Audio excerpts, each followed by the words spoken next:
In the beginning, there was sand. And in the sand, Conan Exiles left footprints of epic proportions, though the road through development was long, with huge tracts of land.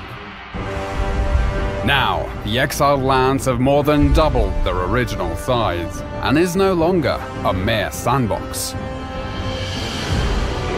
The Frozen North update added snowy peaks and fertile highlands, and at launch, the humid swamp and smoldering volcano are introduced.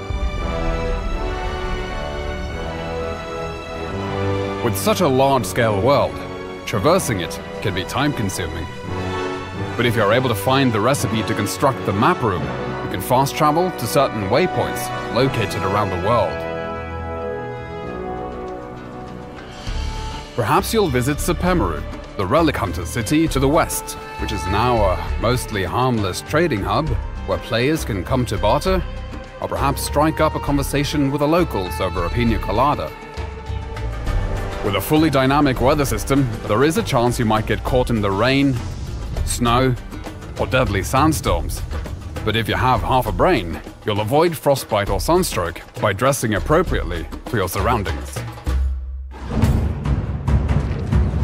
The world is filled with dangerous monsters and other humans, as well as challenging world bosses and deadly dungeons. These dungeons are designed to test you and reward those who show strength, intellect, and resourcefulness with items and lore you won't find anywhere else. Combat in Conan Exiles has gone from simple strikes to a grand set of combos with light and heavy attacks and unique moves for each weapon type.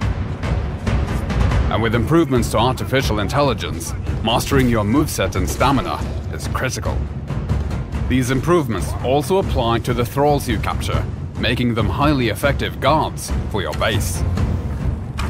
Milestone bonuses have been added to perks and attributes, and players can buff their stats with war paints, potions, and armor modifications.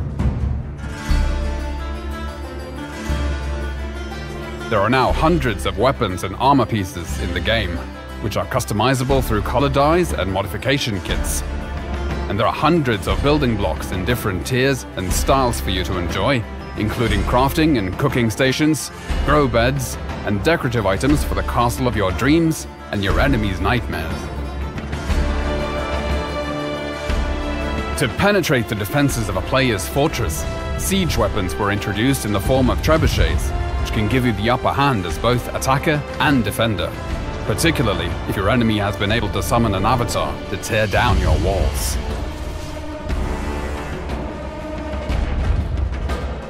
With the ability for players to climb any structure or cliff face in the game, necessary defenses like siege cauldrons and crenellated walls were added.